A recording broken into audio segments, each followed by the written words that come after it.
Em uma breve meditação, peço que vocês que mantiveram os seus livros abertos em Isaías 9,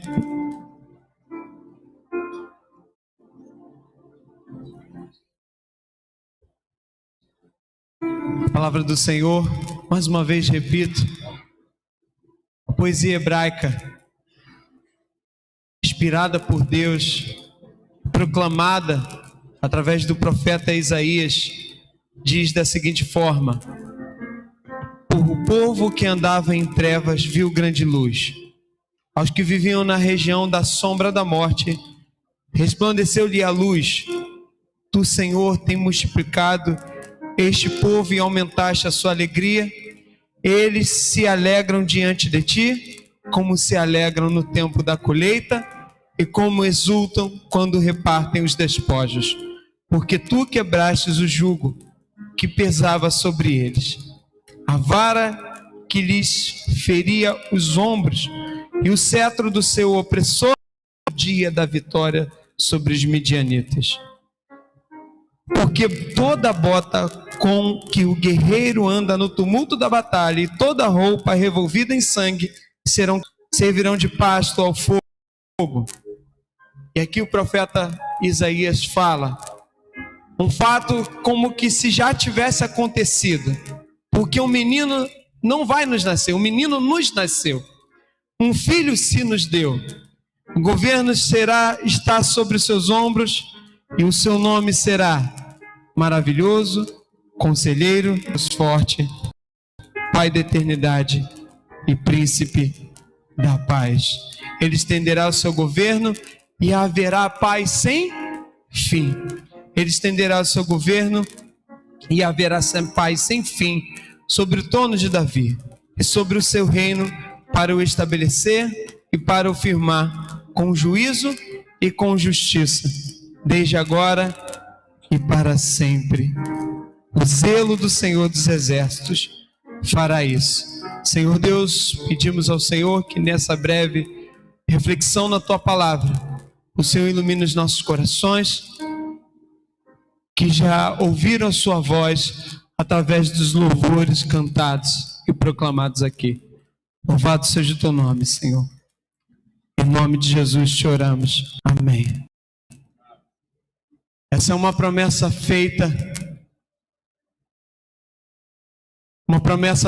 por Deus através do profeta Isaías ao seu povo, ao povo de Israel.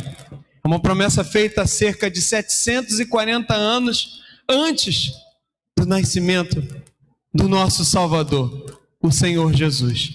E aqui ele fala como se já estivesse acontecido, diz para nós de que o nascimento de Jesus não foi um acidente, ou não foi um plano B. De eternidade a eternidade, o amor, os olhos de amor do Senhor se voltaram para nós e providenciaram tamanha e majestosa salvação através do Senhor Jesus. 740 anos antes, através do profeta Isaías, já estava firmado, concretizado, que a vinda do Salvador, aquele que é chamado de Maravilhoso Conselheiro, Deus Forte, Pai da Eternidade e Príncipe da Paz, era como certa. E essa expectativa esteve por muito tempo sobre Israel. Eles esperavam o seu rei messiânico, o seu rei vindo da parte de Deus. Eles esperavam. E o rei veio. Só que aqueles que quiseram continuar nos seus pensamentos religiosos, quiseram continuar a viver os seus próprios caminhos, o rei veio. Mas eles não entenderam a sua vinda. Eles que tinham grande expectativa, eles esperavam o rei de outra forma. Eles esperavam o rei como o ser humano com a mente contaminada pelo pecado espera. Esperavam pela aparência. Esperavam um rei que viesse com exércitos. Esperavam um rei belo em aparência. Esperavam um rei que viesse liderar uma revolução. Eles que padeciam anos nas mãos dos romanos e eram infligidos em grandes impostos, sofriam por pobreza. Eles queriam ser independentes, uma grande nação, como na época de Salomão. Eles esperavam com a expectativa humana e olharam para Jesus e se frustraram. Eles olhavam para Jesus e se frustraram, porque ainda a sua mente estava em trevas. Eles não queriam aquilo que Jesus estava propondo. Eles reconheceram a autoridade divina, mas recusaram a sua autoridade e a sua proposta. O rei veio para os seus, mas os seus não o receberam. Mas a palavra de Deus diz que aqueles que o receberam foram feitos filhos de Deus, a saber, os que creem no seu nome. Aqueles que tinham grandes expectativas frustradas, eles abandonaram. E quando eles gritavam, os mesmos que gritaram hosana nas alturas, esperando a revolução que não veio, a revolução política, foram os mesmos que gritaram: crucificam. Mas aqueles que reconheceram a majestade de Jesus, aqueles que reconheceram quem ele realmente é, o maravilhoso conselheiro, é aquele que trouxe a verdade revelada de Deus, é aquele que é a revelação do próprio Deus, da vontade de Deus para o ser humano. O ser humano está em profundas trevas e precisa reconciliar-se com o seu Criador. E Jesus Cristo é a revelação de que o ser humano precisa dessa reconciliação. Por isso que ele é o maravilhoso conselheiro. Ele traz a verdadeira sabedoria de que a fé vem pelo ouvir, e ouvir o evangelho do Filho de Deus, e essa fé é quem torna a reconciliação possível. Vai dizer também o nosso texto, o texto que lemos, que ele é Deus forte. Eles olharam, os judeus com as suas perspectivas humanas, olharam para Jesus crucificado e viram ele como um derrotado. Mas aqueles que reconheceram Jesus como a promessa cumprida de Isaías, trazida por Isaías, que viram Jesus como o próprio Deus, viram sim um Deus forte, viram o guerreiro dos guerreiros, viram o próprio Senhor dos exércitos vencendo algo que jamais poderíamos vencer com a nossa própria força, a morte eterna.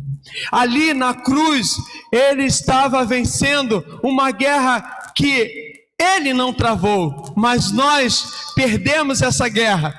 E ele estava ali, naquela morte, ele estava vencendo a nossa vitória. Repito para os irmãos, o Senhor Jesus, Deus de eternidade em eternidade, aquele chamado como príncipe da paz, aquele como o Deus verdadeiro e único, ele é Deus de eternidade em eternidade. Ele não precisava da cruz. Quem precisávamos da cruz éramos nós. É por isso que o texto de Mateus vai dizer que Jesus, o Salvador do mundo, o Salvador ofertado por Deus, dado aos homens, para que aqueles que nele crescem fossem libertos do pecado e assim fosse concedido a vida eterna. Maravilhoso conselheiro, Deus forte, aquele que guerreia as nossas guerras pontuais, sim, também. O Senhor nos faz vitorioso e o Senhor nos faz perseverantes contra o pecado, nos faz perseverantes contra o desânimo, mas nos faz vitoriosos com a principal vitória que precisamos, a vitória contra a morte eterna. Ele é a nossa vitória. Ele venceu as nossas guerras e nos faz mais do que vencedores. Aleluia! Ele é o Pai da eternidade, o Rei dos reis, o Senhor dos senhores, o próprio Criador, aquele do qual João fala que no princípio era o Verbo, e o Verbo estava com Deus, e o Verbo era o próprio Deus. Sem ele, nada do que foi feito se fez. Ele é o Pai da eternidade, o Criador dos céus e da terra. E por último fala que Ele é o príncipe da paz. Sim, não somente o príncipe, mas o revelador da paz. Você sabe o que Jesus fez por você? Ele acalmou, Ele aplacou a justa ira de Deus contra nós. Nós somos os vilões. Por mais que o nosso orgulho humano, por mais que os nossos olhos em trevas, e por mais que a nossa mente, tentada pelo diabo e pelo pecado, insista em dizer que nós somos os heróis da nossa história, quero dizer para você que nós somos os vilões, porque nós pecamos contra Deus, e a palavra de Deus compara o nosso pecado a coisas nojentas, ou seja, quando estamos em pecado, nós fedemos para Deus. O Senhor sente repulsa por nós, porque Ele é absolutamente santo, e criou todas as coisas para serem santas e perfeitas, mas o ser humano, por sua própria vontade, pelo nosso primeiro pai, Adão, decidiu andar pelos seus próprios caminhos, rejeitou a verdade de Deus, teve ele como mentiroso e Satanás por verdadeiro, e por isso trouxe tamanha desgraça sobre toda a humanidade. Agora, em Jesus, é ofertado a paz, o aplacar dessa ira. Sobre Jesus, na cruz do Calvário, estava o sofrimento que eu e você deveríamos passar. Estava ali toda a justa ira de Deus. Deus amou o mundo de tal maneira que deu o seu Filho unigênito para que todo aquele que nele crê não pereça. Ou seja, aquela dor física e aquela angústia na alma, quem deveria sofrer éramos nós. Éramos nós. Olha o tamanho amor de Deus concedido através do príncipe da paz. Ali em Jesus Cristo está revelado os pensamentos de Deus sobre você. O que Deus pensa sobre você, filho de Deus? Ele pensa aquilo que está escrito em Jeremias 29, os meus pensamentos são pensamentos de paz e não de mal. Eu não há um pensamento de mal. Eu não tenho vontade em castigar o meu povo, mas é o meu povo que quer andar pelos seus próprios caminhos. Um povo assim está dizendo que não reconhece Deus como seu Deus. Não está dizendo que não reconhece o Deus como seu Deus. O Senhor Jesus veio. E até os dias de hoje, existem aqueles que reconhecem a sua autoridade. Reconhece o Senhor. Sim, reconhece Ele como um maravilhoso conselheiro. Por isso vai até Ele todos os dias. Porque não consegue viver sem o Senhor Jesus. Quer ouvir seus conselhos, quer sentir a sua presença, o busca através de oração, o busca através da leitura da palavra, incansavelmente, insaciavelmente, assim como aquela mulher samaritana, e após ela ouvir do Senhor verdades, palavras de verdades, palavras de vida eterna, após ouvir aquelas palavras, foi-lhe irresistível. Ela não conseguiu ficar acomodada no seu lugar, e ela foi até a sua cidade e contar: o Rei dos Reis já veio, o Salvador já veio. Não é esse dos quais os profetas anunciaram? Não deveria ser assim conosco? Não deveria ser assim conosco? Ter uma inquietude por aqueles que padecem no pecado e que caminham de largos passos para o inferno, porque rejeitam a verdade de Deus, rejeitam o Evangelho de Cristo. Não deveria ser assim como nós? Por isso, queridos, todos os dias devemos pregar esse maravilhoso amor para nós mesmos. Antes de pregar para as outras pessoas, pegue para si. E verá como seu coração irá se incendiar novamente. É impossível aquele que reconhece Jesus permanecer como está. É impossível aquele que reconhece Jesus permanecer acomodado na religiosidade e continuar infrutífero. É impossível. Aqueles que reconhecem Jesus é aquele que reconhece Ele como maravilhoso conselheiro, aquele como Deus forte, aquele que não tem medo, aquele que reconhece Jesus como Deus forte não tem medo, porque sabe que Deus está presente em sua vida. Aquele que reconhece Jesus, reconhece que Ele é o Pai da eternidade, o próprio Deus, e reconhece Ele, aquele que trouxe o perdão maravilhoso.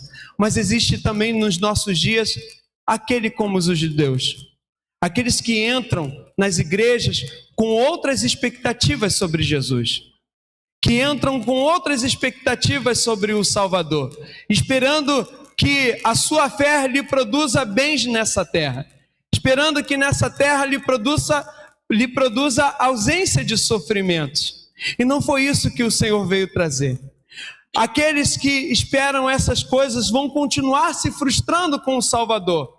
Isso não é culpa de Deus, isso é culpa dos seus olhos em trevas. Mas aqueles que reconhecem com o Senhor, aqueles que reconhecem o Senhor e a sua autoridade, aqueles que reconhecem Jesus como aquele prometido que veio, morreu e ressuscitou ao terceiro dia, não espera outra coisa senão a sua segunda volta, senão a sua segunda vinda. Por que ele espera somente a sua segunda vinda? Porque nós que cremos de verdade no Senhor Jesus, somos plenos, satisfeitos nele. Não precisamos de mais nada. E falamos e cantamos como o Salmo 16, verso 2 diz: não temos outro bem além de ti. Não temos outro bem além de ti. Aquele que reconhece Jesus como Salvador faz como Simeão, que pegou aquela criança no colo e falou: Senhor, agora despede o teu servo em paz, porque os meus olhos contemplaram a tua salvação. E ele sabia que a salvação não era para os bens dessa terra, ele sabia que a salvação era para toda a eternidade. Aquele que reconhece Jesus canta louvores como Maria. Aquele que reconhece Jesus como Senhor e Salvador se dobra aos pés de Jesus como a outra Maria. Aquele que reconhece Jesus como Senhor e Salvador faz como Pedro: Senhor, eu sou pecador, mas para onde iremos nós, se só tu tens palavras de vida eterna? Queridos, que sejamos um povo que reconhece a autoridade de Jesus, que reconhece que Ele veio, que Ele nasceu não somente aqui fisicamente, mas Ele nasceu também em nossos corações. E hoje nós temos a mente de Cristo. Fomos tirados das trevas que inundavam nossos pensamentos e desejávamos o pecado acima de todas as coisas. Mas hoje nós enfrentamos o pecado por amor a Deus, por causa de Jesus. Queridos, Ele nos transportou das trevas para o reino de seu amor. E nós damos graças a Ele por isso. Maravilhoso conselheiro, Ele nos deu a verdadeira sabedoria. Deus forte, Ele é guerreiro e nos transformou em mais do que vencedores. Ele venceu a nossa batalha, Ele venceu a nossa guerra. Ele é o Pai da eternidade, o Deus revelado a nós. E Ele também é o príncipe da paz, a paz que aplacou a ira de Deus sobre os nossos pecados. Por isso, queridos, você que reconhece Jesus como Senhor e Salvador, alegre-se, porque o nosso Salvador nasceu, o nosso Salvador veio, o nosso Salvador morreu, mas o nosso Salvador ressuscitou, mostrando que a oferta na cruz do Calvário foi aprovada por Deus, mas essa oferta não foi em nosso favor, não foi em favor dele mesmo, foi ao nosso favor. E por isso podemos dizer aquilo que Romanos 8:1 vai dizer: nenhuma condenação há sobre aqueles que estão em Cristo Jesus. Por isso, você que reconhece Jesus Cristo como Senhor e Salvador, aquele nascido da Virgem Maria, você tem motivos para se alegrar, e alegrar verdadeiramente, porque nada pode te separar do amor de Cristo.